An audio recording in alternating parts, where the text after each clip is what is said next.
Hey guys what's up, I am Shalini. Welcome to Bansal tutorial. So guys, यहाँ पे हम discuss कर रहे थे चैप्टर 9। हमने चैप्टर 9 का पहला पार्ट डिस्कस कर लिया था, वाइटल विलेजेस थ्राइविंग टाउन, और इसका आज हम लास्ट पार्ट डिस्कस करेंगे जिसमें हम कुछ क्वेश्चंस जो आपके रह गए थे वो सारे कवर अप हो जाएंगे। तो हम पहले थोड़ा सा एक क्विक रिवीजन कर लेते हैं कि अभी तक हमने क्या चीज़ें पढ़ी है। तो अभी तक हमने देखा था कि क्या महत्व था एग्रीकल्चर का किसी भी इकोनॉमी को डेवलप करने में। आयरन टूल्स के बारे में बेसिकली हमने जाना था। फिर हमने देखा था कि प्रोडक्शन में क्या यूज़ होता है, मतलब प्रोडक्शन को किस तरह से इंक्रीज़ किया गया इरिगेशन का इस्तेमाल करके। विलेजेस की बात की थी, वहाँ नॉर्दर्न और साउदर्न विलेजेस में 3 ग्रुप ऑफ पीपल रहते थे। वहाँ पे ऐसा दिखाया गया है कि नॉर्दर्न और साउदर्न पार्ट के जो लोगों को टोटल 3 ग्रुप में डिवाइड कर दिया गया था। जो नॉर्दर्न पार्ट के जो 3 ग्रुप ऑफ पीपल थे उनको हम ग्राम भोजका बोलते थे, ग्राम पति बोलते थे और दास कारमकार बोलते थे, कर्माकर बोलते थे। तो इसको याद करने की भी ट्रिक हमने जानी थी। और नेक्स्ट हमने देखा था कि जो साउदर्न पार्ट ने बेसिकली तमिल रीजन में 3 पार्ट में लोगों को डिवाइड किया था। वो था आपका पहला पार्ट था वेलालर, दूसरा था उजावर और तीसरा था खडाई सियार और आदमई। तो इसके बारे में हमने देखा था और इसको याद करने की भी ट्रिक हमने जान ली थी। तो आई होप आपने ये सारी चीज़ें देख लिया होगा। और आप, क्योंकि देखो ये जो क्वेश्चंस हैं, उजावर है, वेलालर है, खडाई सियार, ये सब चीज़ें ना बहुत टिपिकल लगते हैं और एग्जाम में मोस्टली आ जाते हैं आपके वनडे एग्जाम में। यूपीएससी में तो स्टेटमेंट देके पूछ लेता है। तो गाइस, और भी डिफरेंट जितने भी वनडे एग्जाम है उसमें ये सारे क्वेश्चन आते रहते हैं। तो आपको ये चीज़ें पता होनी चाहिए। तो आप वो प्लीज़ वो लेक्चर देख लेना और आपको उसका जो लेक्चर का जो लिंक है वो डिस्क्रिप्शन बॉक्स में मिल जाएगा। और आप डायरेक्टली इस चैनल पे जाके जो प्लेलिस्ट है हिस्ट्री की, आप उसमें भी जाके देख सकते हो, आपको उस वहाँ पर भी अवेलेबल होगा। और जिसने भी अभी तक ये चैनल सब्सक्राइब नहीं किया है प्लीज़ सब्सक्राइब कर दें और बेल आइकन में ज़रूर प्रेस करें ताकि आपको हमारे वीडियो की नोटिफिकेशन मिलती रहे।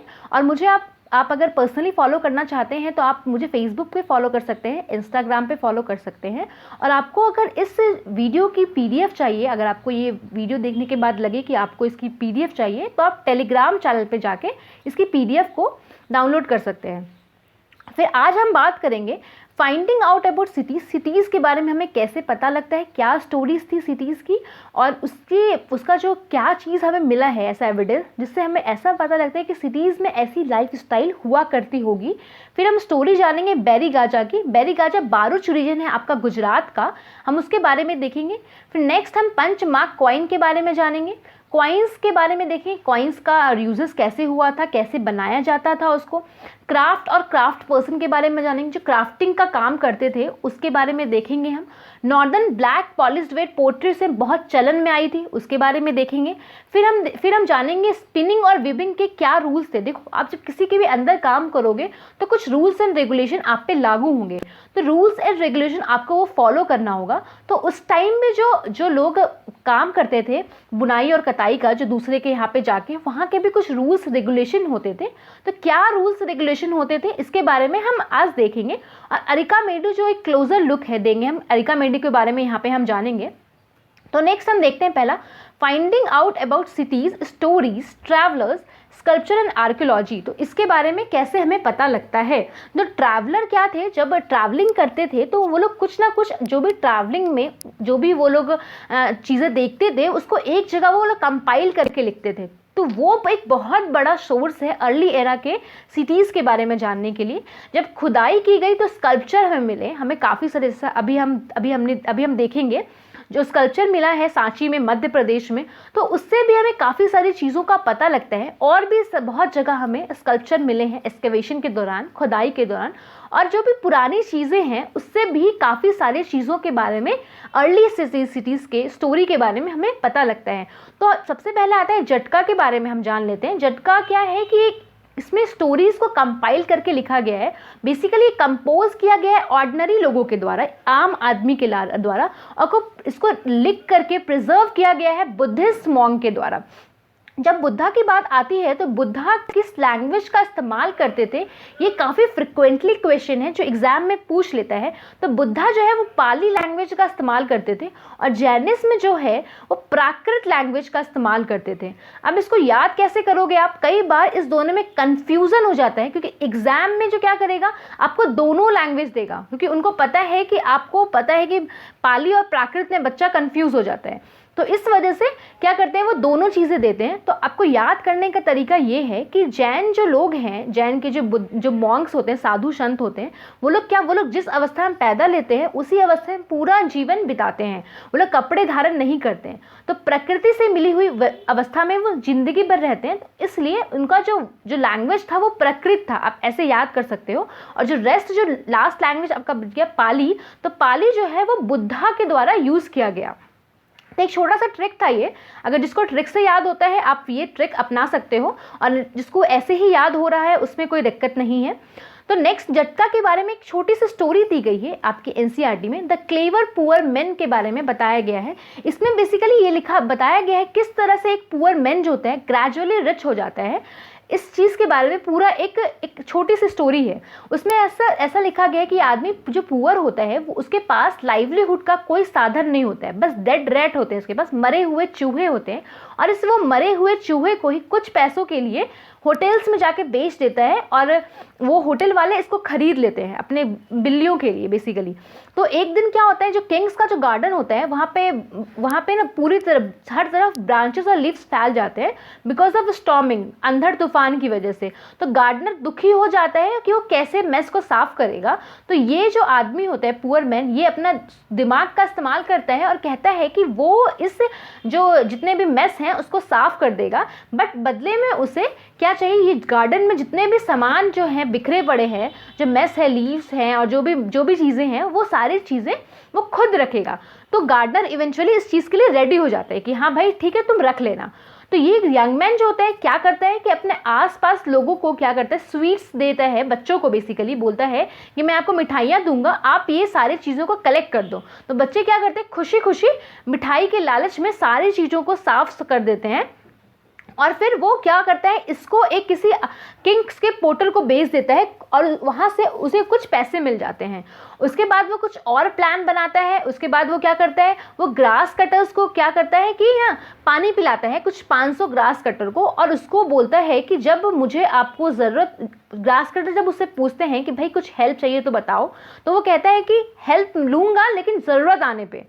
तो फिर जब उसे पता चलता है अपने दोस्त के द्वारा कि कोई ट्रेडर आने वाला है हॉर्सेस को खरीदने के लिए, कुछ 500, मतलब एक ट्रेडर आने वाला है जिसके पास 500 हॉर्सेस हैं, और उसे अपने 500 हॉर्सेस के लिए घास खरीदना है। तो वो क्या करता है, घास वाले सारे लोगों के पास जाता है और बोलता है कि भाई आप अपने घास को तब तक मत बेचना जब तक मेरे घास बिक जाए। और वो उनसे क्या करता है, 500 बंडल खरीद लेता है घास की।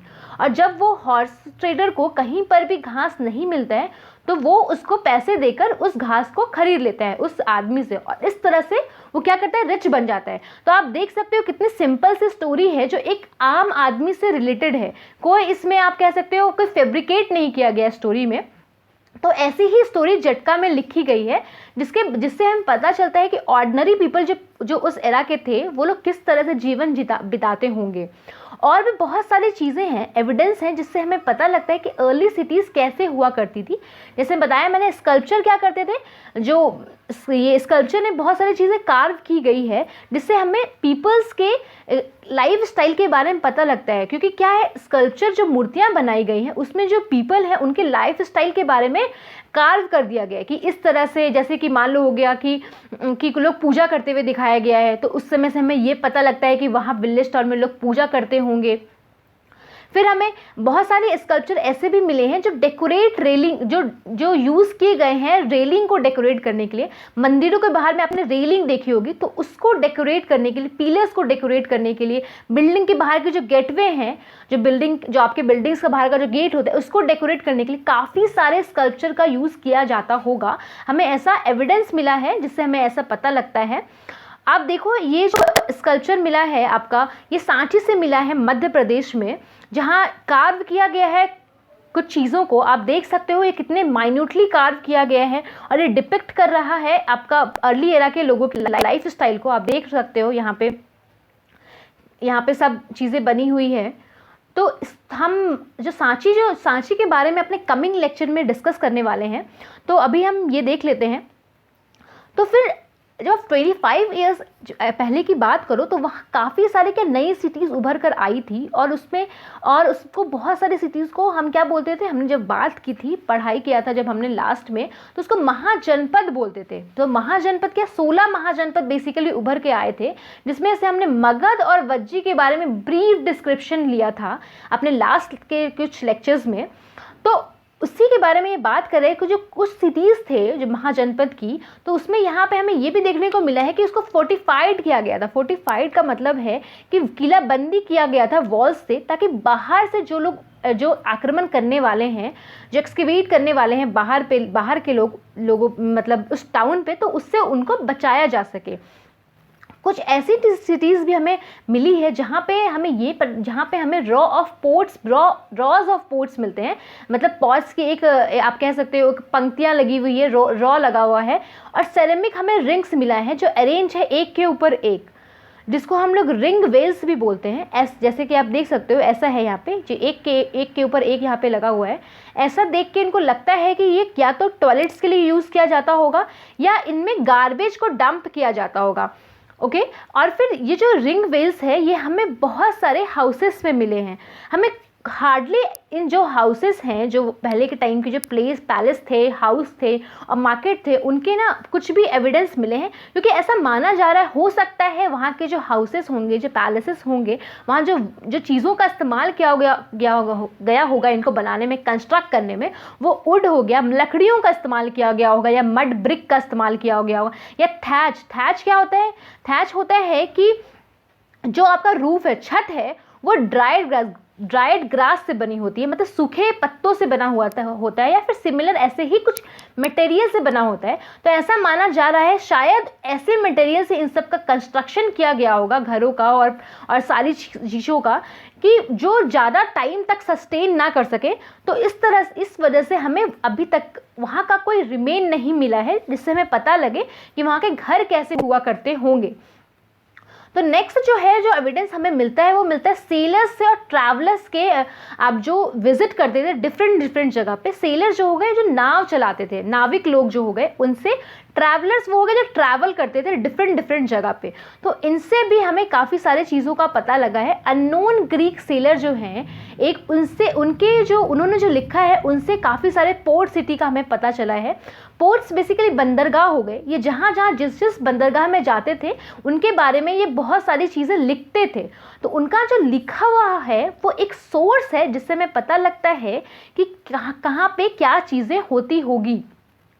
नेक्स्ट जो है आपका the story of Barygaza, the Greek name of Bharuch के बारे में हम यहाँ पे जानेंगे। बारूच बेसिकली क्या है कि एक गुजरात में एक जगह है, ये gulf is very narrow at Barygaza. एक गल्फ है जो आपका वो बहुत ही नैरो है आपका बैरीगाजा में।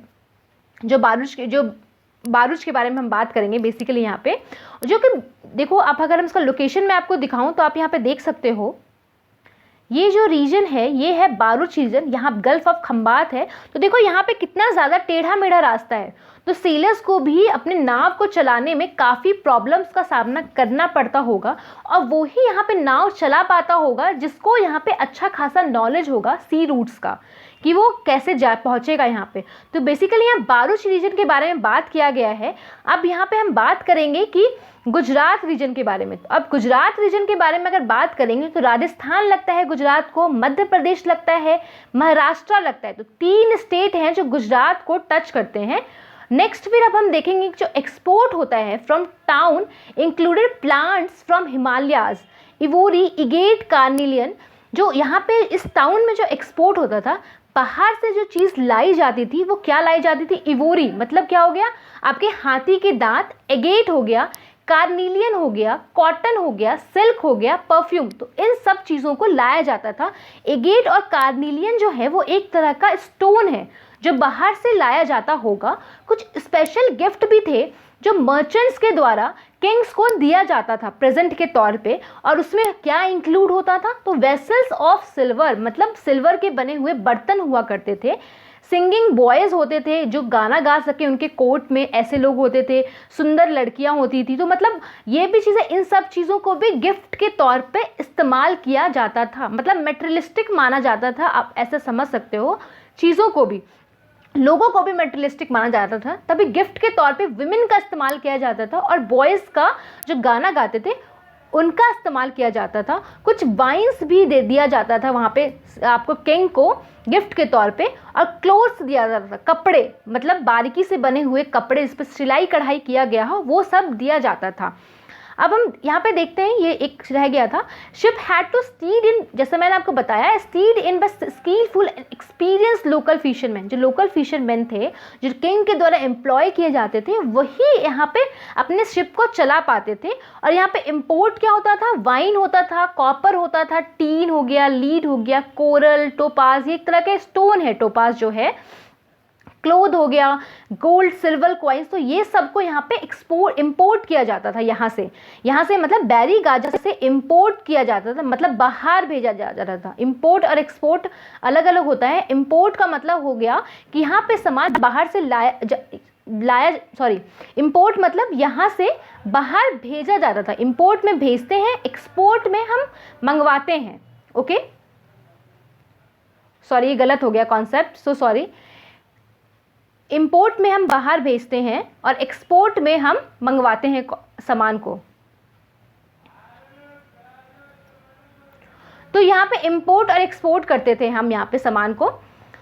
तो नेक्स्ट हम देखेंगे पंचमार्क कॉइन के बारे में। पंचमार्क कॉइन क्या होता है कि ये बेसिकली रेक्टेंगुलर और समटाइम्स क्या स्क्वायर के शेप में इसको बनाया जाता है, और राउंड इन शेप, और कुछ राउंड इन शेप में इसका होता था पंचमार्क कॉइन। बेसिकली देखो पंचमार्क कॉइन में पंच मारा जाता था, पंच इन द सेंस कि यहाँ पे ठप्पा मारा जाता था, जैसे कि आप स्टैंप लगाते हो वैसे ही ठप्पा मारा जाता था। यहाँ पे क्या कार्विंग वगैरह नहीं की जाती थी स्टोन्स के, ये जो आपका जो भी चीज़ें हैं कॉइन्स जिससे बनाया जाता था मेटल्स का यूज़ करके, तो इन पर ठप्पा मारा जाता था बेसिकली। तो ये बनाया जाता था मेटल शीट से, और मेटल शीट से कुछ चीज़ें निकाल दी जाती थी, मतलब गोल गोल चीज़ें काट के निकाल दी जाती थी, या रेक्टेंगुलर या स्क्वायर शेप में चीज़ें काट के निकाल दी जाती थी, और उस पर कॉइन्स का मार्क किया जाता था। या फिर मेटल ग्लोबस से बनाया जाता था। ग्लोबस मतलब क्या हो गया, मेटल के छोटे छोटे टुकड़े आप कह सकते हो, उनसे बनाया जाता था, जो स्फेरिकल होते थे बेसिकली, ये गोल होते थे। और कॉइन्स वे नॉट इंस्क्राइब्ड, देखो मैंने आपको जैसे बताया इंस्क्राइब नहीं किया जा रहा था। मैंने जैसे आपको बताया था इंस्क्राइब्ड का मतलब होता है कि कार्व करना किसी भी हार्ड सरफेस पे। तो यहाँ पे कार्विंग का काम नहीं होता था, यहाँ पे स्टैंप लगाया जाता था, सिंबल्स यूज किया जाता था। इसको इस वजह से पंचमार्क कॉइन बोला गया है। और ये जो कॉइन है ये हमें बहुत सारे जगहों पे मिलता है, और इनका जो ऐसा माना जाता है कि ये सेंचुरीज तक, अर्ली सेंचुरीज तक इसका इस्तेमाल हुआ होता होगा। अब नेक्स्ट देखेंगे हम कॉइन्स के बारे में। आर्कियोलॉजिस्ट को बहुत सारे सेवरल ऑफ थाउजेंड कॉइन्स मिले हैं जो इस पीरियड से बिलोंग करते हैं। अर्लीस्ट कॉइन जो हमें यूज़ होते थे 500 साल पहले, उसको पंचमार्क कॉइन बोला जाता था। आप देख सकते हो ऐसे कॉइन्स होते थे, इसको देख करके ही नज़र आ रहा है इस पर ठप्पा लगाया गया है, स्टैंप लगाया गया है इसको ऐसे नहीं यूज़ किया जाता होगा, मतलब इसको क्रेविंग नहीं किया जाता था, इस पर कार्विंग का काम नहीं होता था। फिर हम बात करेंगे सिटीज़ विथ मैनी फंक्शन। बहुत सारी ऐसी सिटी थे जिसमें एक से ज़्यादा फंक्शन परफॉर्म किया जाता था। जैसे very often single town was important for a variety of reason. एक सिंगल टाउन बहुत सारे रीज़न की वजह से क्या इम्पॉर्टेंट हो जाता है। जैसे मथुरा सिटी का यहाँ पे एग्जाम्पल लिया गया है, जहाँ पे सेटलमेंट हुआ था कुछ 2500 साल से भी पहले। और ये क्या था, इसका जो लोकेशन है ये काफ़ी इम्पॉर्टेंट है, क्योंकि आप देख सकते हो नॉर्थ वेस्ट से भी यहाँ से, अगर नॉर्थ वेस्ट से, यहाँ देखो ये मथुरा है आपका, ये यूपी में है, ये नॉर्थ वेस्ट से आने वाले लोग भी मथुरा से वेस्ट जाया करते थे, और मथुरा साउथ में भी जाने से, नॉर्थ से साउथ में जाने का भी एक इम्पॉर्टेंट रूट था। तो इस वजह से मथुरा का इम्पॉर्टेंस और बढ़ जाता है। और फिर फार्मर्स और जो हर्डर थे वो क्या करते थे, from adjoining area provided food for people in the city. जो कि फार्मर और हर्डर थे, जो कि एडजॉइनिंग एरिया मतलब हो गया, मान लो ये एरिया है, इसके आसपास जो लोग रह रहे हैं, जो फार्मर्स और हर्डर्स रह रहे हैं, ये लोग क्या करते थे, जो खेती बाड़ी करते थे, फूड उपजाते थे, वो एग्रीकल्चर प्रोडक्ट्स को और भी चीज़ों को वो सिटी में पहुँचाया करते थे, ताकि उनका भी आप कह सकते हो अब लाइवलीहुड का साधन हुआ करता होगा उनका उस टाइम पे। और Mathura was also centre for extremely fine sculpture was produced. हम बहुत ही फाइन स्कल्पचर, बहुत ही सुंदर मूर्तियाँ, बहुत ही बारीकी से बनी हुई मूर्तियाँ भी यहाँ पे हमें मिलती है। आप मथुरा अगर विजिट किया होगा तो आपको वहाँ पर भी काफ़ी सारे पुराने टाइम के स्कल्पचर देखने को मिल जाएंगे।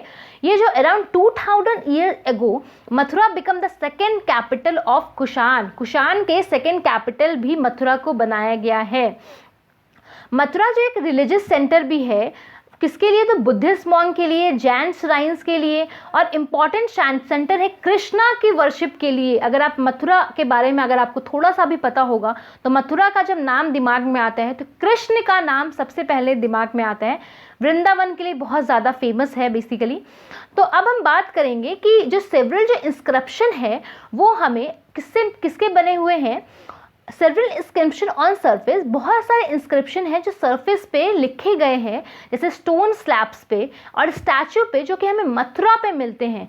Generally this are short inscription, ये छोटे से इंस्क्रिप्शन है recording gift made by men and sometimes women to monastery और श्राइन। जो मोनेस्ट्री और श्राइन्स थे, जो आपके टेम्पल्स वगैरह थे, उन पे उनको जो गिफ्ट किया जाता था कुछ मेन और वुमेन के द्वारा, तो वो सारे इंस्क्रिप्शन उस पर लिखे गए हैं। तो ये बताता है बेसिकली, ये इंस्क्रिप्शन बताता है कि उनको कहाँ से क्या गिफ्ट मिला, और जो बनाया गया था this way made by Kings और क्वींस के द्वारा इसको बनाया गया था। जो ये इंस्क्रिप्शन था ऑफिसर्स के द्वारा बनवाया गया था, मर्चेंट्स के द्वारा बनाया गया था, क्राफ्ट पर्सन, बेसिकली जो भी वहाँ पे रहता था, जो भी सिटी में रहता था, उसके द्वारा इसको बनाया गया था। एग्जाम्पल के तौर पे देखें तो इंस्क्रिप्शन मिला है मथुरा से, जो मेंशन है, जो इसमें लिखा हुआ है गोल्ड स्मिथ के बारे में, ब्लैक स्मिथ के बारे में, वीवर्स हो गया, बास्केट मेकर हो गए, गार्लैंड मेकर जो फूलों की माला बनाते हैं वो हो गए, परफ्यूमर्स हो गए, इसके बारे में चीज़ों को लिखा गया है वहाँ पे। नेक्स्ट अब हम बात करेंगे crafts and craft person. We also have archaeological evidence for craft के इलाका भी आर्कियोलॉजिकल ये हमें एविडेंस मिला है, जिसमें इंक्लूड है एक्सट्रीमली फाइन पोट्री, जो बहुत ही सुंदर पोट्री है, जो बहुत ही बारीकी से बनाया गया है, known as northern black polished ware. Northern जो ब्लैक पॉलिश्ड वेयर पोट्री है, it is generally found in the northern part के सब कॉन्टिनेंट में इसको बेसिकली बनाया गया है। Archaeological evidence for many craft में नॉट हैव बीन सर्वाइव्ड, जिसका आर्कियोलॉजिकल एविडेंस है वो बेसिकली सर्वाइव नहीं है। We know from text that the manufacture of cloth was important. हमें टेक्स्ट से लिखी हुई जो चीज़ें हैं उनसे पता लगता है कि वहाँ पे मैन्युफैक्चरिंग बहुत इंपॉर्टेंट रहा होगा। फेमस सेंटर जो है वाराणसी है, जो कि यूपी में है, और मदुरई है जो कि तमिलनाडु में है, जो बोथ मेन और वुमेन वहाँ पे काम किया करते थे।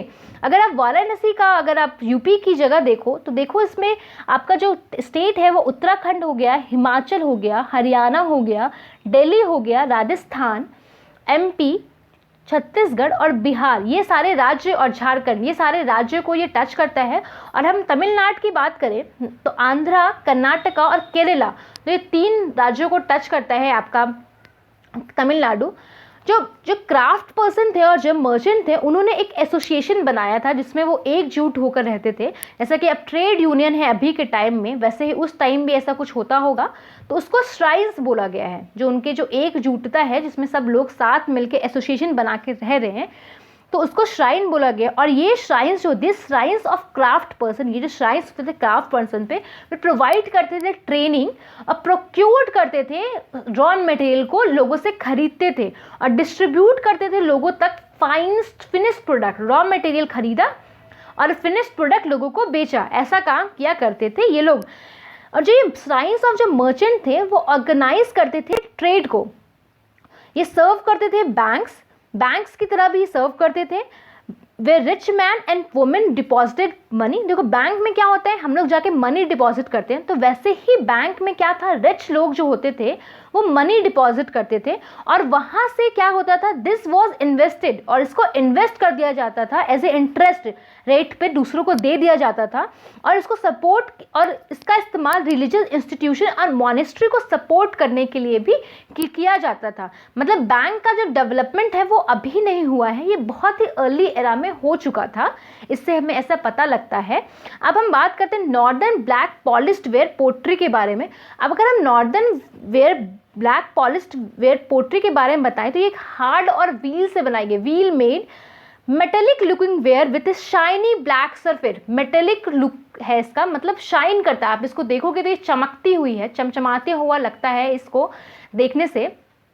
और ये जो है ये आपका जो ये पोटर क्या करते थे इसको, ये पोटर इसको जो भट्टी होती है, किल्न का मतलब होता है भट्टी, बहुत ही ज़्यादा टेम्परेचर में ये जो आग की भट्टी में इसको जो तपाया जाता था। बेसिकली पहले इसको मिट्टी से बनाया जाता था, मिट्टी से बनाकर आग में तपाया जाता था, विच रिजल्ट, और इसका रिजल्ट क्या निकलता था कि ये बहुत ही शाइन, आउटर सरफेस जो उसका होता था वो ब्लैक हो जाया करता था। आपने जब कभी मिट्टी के चीज़ों को पकाया होगा तो आपने देखा होगा वो ब्लैक हो जाता है। A fine black slip was also applied on this, which gave the pottery a mirror-like shine. अब क्या होता है ना, इसमें पेंट कर दिया जाता था ताकि उससे क्या होता था कि ना हमें इसको मिरर लाइक, मतलब चमचमाती हुई पोट्री नज़र आती थी। अब हम बात करेंगे rules for spinning and weaving. आपका सिलाई और जो कताई और बुनाई का जो काम था उसके लिए भी कुछ रूल्स रेगुलेशन बनाए गए थे। तो वो क्या थे रूल्स रेगुलेशन? तो ये जो रूल्स हैं ये आर फ्रॉम द अर्थशास्त्र से लिए गए ये रूल्स हैं, विच जो डिस्क्राइब करते हैं स्पिनिंग और weaving could be done in workshop under the supervision of special officer. तो ये दिखाता है कि जो वर्कशॉप में जो भी काम हो रहा है वो सुपरवाइजर के अंदर होगा। सुपरवाइजर उसकी देख रेख में सारा काम कराएगा, या फिर स्पेशल ऑफिसर होगा जो कि ये सारा काम कराएगा। अब देखते हैं कौन यहाँ पे काम करता था। तो widows, young women were differently abled, nuns हो गया, मदर ऑफ कोर्टिशियन, कोर्ट में जो मदर है थी उसको, जो कि राजा के कोर्ट में दरबार में जो मदर्स थी वो लोग भी यहाँ पे काम करते थे। रिटायर्ड वुमेन सर्वेंट हो गया, जो किंग से रिटायर्ड हुए वुमेन सर्वेंट थे वो यहाँ पे काम करते थे। वुमेन जो टेम्पल्स में पहले सर्विस देती थी अब रिटायर्ड हो चुकी थी वो लोग काम करते थे। वो लोग क्या करते थे, वो लोग का ऐसा पता लगता है कि वो लोग क्या करते थे, वो लोग ना प्रोसेस करते थे वुल को लेके आते थे, बार्क मतलब छाल हो गया बेसिकली, तो बार्क को लेके आते थे, कॉटन को लेके आते थे, हेम्प मतलब भांग हो जाता है, और फ्लेक्स का मतलब होता है कोई सीड जिसका कि इस्तेमाल होता था आपका किसी चीज़ का, जिसका क्या बोलते हैं वो धागे को बनाने के लिए बेसिकली इस्तेमाल होता था फ्लेक्स का। तो फ्लेक्स, तो ये सारी चीज़ों को ये लोग प्रोसेस करते थे, कलेक्ट करके लेके आते थे, और उनको पेड कैसे किया जाता था कि वो जैसा काम करेंगे, जो क्वालिटी का वो काम करेंगे और जितना क्वांटिटी का काम करेंगे उसके अनुसार इनको पैसा दिया जाता था। आप देख सकते हो कि कितना अच्छा, मतलब आप कह सकते हो कि डेवलपमेंट था कि क्वालिटी और क्वांटिटी ऑफ वर्क के अकॉर्डिंग उनको पेमेंट दी जाती थी। तो पेमेंट सिस्टम कितना अच्छा होता है वहाँ का, अच्छा होगा उस टाइम का। तो women who are not permitted to leave their homes, जो विमेन थे जिनको परमिशन नहीं थी कि वो घर से बाहर जाएं, जैसे अभी भी बहुत सारे टाइम में कि विमेन को काम करने का क्या है कि आज़ादी नहीं दी गई है, तो वैसे ही उस समय भी होता था कि विमेन परमिट नहीं थी जो घर से बाहर जा सके। तो ये लोग क्या करते थे, विमेन जो थी वो अपने मेड सर्वेंट को भेज देते थे, वो अपने नौकर को भेज दिया करते थे बेसिकली रॉ मटेरियल को कलेक्ट करने के लिए, सुपरिटेंडेंट से, जो भी सुपरवाइजर था उनसे कलेक्ट करने के लिए, और वो फिर घर पे बैठ के फिनिश्ड वर्क फिनिश्ड करती थी वो काम को, उस काम को फिनिश्ड गुड में कन्वर्ट करती थी रॉ मटेरियल को, और उसको फिर अपने मेड के हाथों से ही भेज देती थी। तो आप देख सकते हो कि वुमेन कितना ज़्यादा उस टाइम पे काम करती होगी कि वो आप कह सकते हो कि वो उनको पता था कि घर पे बैठ के भी काम हो सकता है और वो करते थे। तो women who can visit the workshop should go at dawn, जो भी वुमेन जो वर्कशॉप पे विजिट करती थी, काम करने आती थी, वो सिर्फ आप दिन ढलने के बाद ही, डॉन का मतलब हो गया दिन ढलना, तो दिन ढलने के बाद ही काम से बाहर जाती थी, और अब काम से बाहर जाते हुए उनको डेली ही वेजेस मिल जाता था। रिसीव देयर वेजेस मतलब उनको रोज का रोज जो भी वो काम करते थे उनके अकॉर्डिंग उनके पैसे मिल जाते थे। They should be enough light to examine the work, देखो तो व्यवस्था भी अच्छी की गई थी, लाइट वगैरह भी अवेलेबल था जिसमें कि वो लोग आराम से काम कर सके। और जो सुपरिटेंडेंट था अगर वो वुमेन से कुछ भी अलग बातें करता था, काम से हटकर कुछ भी आप कह सकते हो अश्लील बातें अगर करता था या कुछ भी ऐसा चीज़ें करता था जो कि एक्सेप्टेड नहीं है सोसाइटी के लिए, तो उनको पनिशमेंट भी दिया जाता था। तो उनको भी नहीं बख्शा जाता था। और विमेन जो अपना काम नहीं कंप्लीट कर पाती थी, शी विल हैव टू पे ए फाइन, उसको फाइन पे करना पड़ता था। और फाइन के साथ साथ या तो फाइन पे करेंगे वो, या उनको उनके थंब को काट लिया जाता था। तो कितना रिस्ट्रिक्टेड था काम, पनिशमेंट कितनी स्ट्रिक्ट थी आप देख सकते हो कि एक थंब को काट लिया जाता था अगर वो काम समय पे कंप्लीट नहीं कर रही हो तो, या उनको फाइन का पेमेंट करना पड़ता था। अब नेक्स्ट हम देखेंगे closer look to Arikamedu. Arikamedu के बारे में जानेंगे जो पुडुचेरी में है बेसिकली ये जगह। तो पीपल 2200 एंड 1900 ईयर्स अगो, 1900 साल पहले और 2200 साल पहले अरिकामेडु जो है वो एक कोस्टल सेटलमेंट है। आप देखो यहाँ पे, अगर मैं आपको लोकेशन दिखाऊं तो अरिकामेडु जो है वो यहाँ पे है। पौंडीचेरी जो है वो कारिकल देखो यहाँ पे है। पौंडीचेरी जो है आपके डिफरेंट जगह में फैला हुआ है। देखो यहाँ पे आंध्रा में है येनम, पुडुचेरी का ही ये एक जगह है। कारिकल है यहाँ पे, ये तमिलनाडु में। और यहाँ पे है आपका माहे केरला में। तो यहाँ पे हो गया आपका 1, ये हो गया 2, ये हो गया 3, आपका तमिलनाडु में 2 है, और ये हो गया 4 माहे। तो पुडुचेरी में जो है वो है आपका अरिकामेडु जो एक जगह है, उसके बारे में बेसिकली यहाँ पे हम बात कर रहे हैं। तो Arikamedu was a coastal settlement where ships unloaded goods from distant land. जो दूर से लोग जो अपने शिप को लेके आते थे यहाँ पे अनलोड करते थे अपने गुड्स को। और ये एक massive brick structure which may have been a warehouse, यहाँ पे हमें मैसिव ब्रिक स्ट्रक्चर मिला है, वो शायद वेयर हाउस के तौर पे यूज़ किया जाता होगा। क्योंकि डिस्टेंट लैंड से लोग जब अपने सामान को लेकर आ रहे हैं तो यहाँ पे क्या करते थे, रख देते थे सामान को। तो रखने के लिए कोई ना कोई जगह चाहिए होगा, तो वेयर हाउस का इस्तेमाल किया जाता था। अदर फाइंड्स इंक्लूड पोट्री का भी यहाँ पे हमें एविडेंस मिला है, हमें पोट्री भी मिले हैं फ्रॉम द मेडिटेरियन रीजन, जो कि मेडिटेरियन रीजन से लाए गए हैं। सच एज M4 एक चीज़ है, पोट्री है basically. Tall double handled jar, एक जार है, उसके दोनों साइड ही आपका क्या है, पकड़ने का आप जगह बनाया हुआ है, पकड़ने का आप स्ट्रक्चर बनाया हुआ है। तो वो हमें वहाँ पे मिला है, जिसको MP4 बोला गया है। और उसमें क्या लिक्विड रखते होंगे, या ये लोग वाइन या ऑयल, लिक्विड के तौर पे वाइन या ऑयल रखते होंगे। और हमें यहाँ पे स्टैम्प रेड ग्लेज्ड पोट्री भी मिली है, स्टैम्प लगा हुआ है इसमें, रेड कलर की चमचमाती हुई पोट्री है जिसको एरिटाइन वेयर बोला गया है। और this was made by pressing wait clay into stamp mould. जो आपके पोट्री थे वो कैसे बनाए गए थे, वो आपके बनाए गए थे आपके जो मोल्डेड जो माउंड है। मोल्डेड का मतलब यहाँ पे ये बताया गया है कि जो चीज़ें हैं, स्टैम्प्ड मोल्ड का मतलब बेसिकली यहाँ पे ये बताया गया है कि वहाँ पे क्या होता था कि कुछ चीज़ होती थी, उसका इस्तेमाल किया जाता था पोट्री को पे थप्पा लगाने के लिए, पोट्री को आप कह सकते हो कि ये करने के लिए, स्टैम्प लगाने के लिए, ठीक है।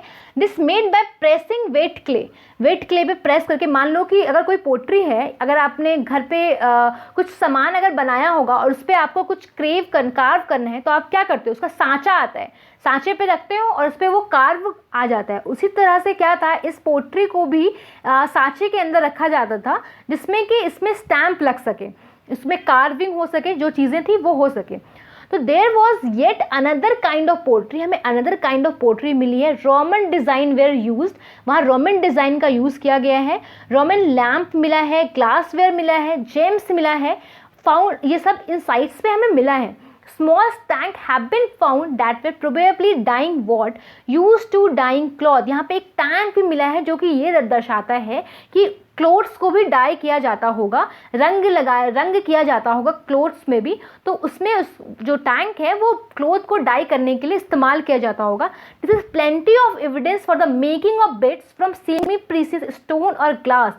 सेमी प्रीसियस जो स्टोन है उसका भी इस्तेमाल करके बीड्स को बनाया जाता होगा। बीट्स मतलब हो गया माला। तो वही लिखा गया Tamil Brahmi inscription, several pieces of pottery have inscription in Brahmi. तो बेसिकली ब्राह्मी में मिला है और तमिल में हमें मिला है, हमें बहुत सारे इंस्क्रिप्शन मिले हैं और पीसेस मिले हैं पोट्री के, जिसमें जो लिखा गया है वो ब्राह्मी और तमिल से लिखा गया है।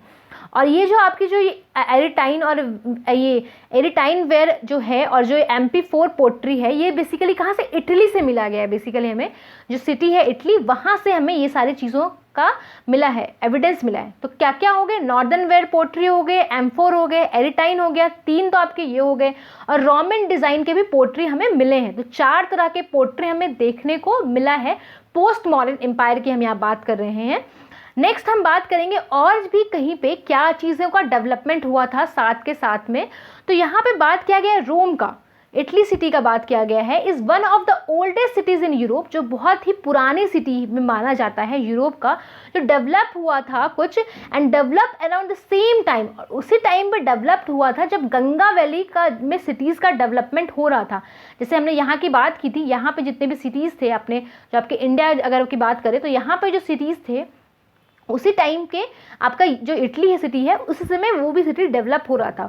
रोम was the capital of one of the largest empire, बहुत ही लार्जेस्ट एम्पायर का, बड़े एक लार्जेस्ट एम्पायर का वो कैपिटल था, और one that spread across Europe, North Africa और वेस्ट अफ्रीका में ये स्प्रेड है। Augustus one of the most important empire, Augustus जो मोस्ट इम्पॉर्टेंट एम्पायर माना जाता है आपके वर्ल्ड हिस्ट्री में, उन्होंने यहाँ पे रूल किया है 2000 साल तक, and said that he found Rome as a city of brick, ये city of bricks की तरह उसको मिला, and made it into a city of marble, और उसको वो city of marble में convert हुआ वो। He and later rulers built temple and places, या पैलेस बनाया गया, टेम्पल्स बनाया गया अगस्टस के द्वारा, और भी उसके जो सक्सेसर रूलर्स आए उनके द्वारा। They also built huge amphi theatre, यहाँ हम एम्पी थिएटर भी देखने को मिलता है। ओपन थिएटर होता क्या है, open arena surrounded by tyres of seat, जैसे कि आपने देखा होगा कि जो क्रिकेट ग्राउंड जो होता है और उसके चारों तरफ जो बैठने के लिए सीट्स बनाई होती है, थिएटर्स वगैरह बेसिकली उनको बोलते हैं, तो उसी तरह से एम्पी थिएटर भी बनाया गया था वहाँ पे, और वहाँ पे सीट्स लगे हुए थे जहाँ पे सिटीजन क्या बैठ सके ताकि वो शो वगैरह देख सके, और फिर एंड पब्लिक बाथ्स भी हमें वहाँ पे मिले हैं with separate timing. So public baths में जो नहाने का टाइमिंग था वो वुमेन और मेन का डिफरेंट था, और यहाँ पे लोग मिलते भी थे और रिलैक्स भी करते थे पब्लिक बाथ पे। तो ऐसी सारी चीज़ें भी मिली है। देखिए जिस समय हमारा डेवलपमेंट हो रहा था आपका नॉर्दर्न रीजन में, और इंडिया में जिस समय डेवलपमेंट हो रहा था, वो इस लेवल का डेवलपमेंट नहीं था जिस लेवल का डेवलपमेंट वहाँ पे था।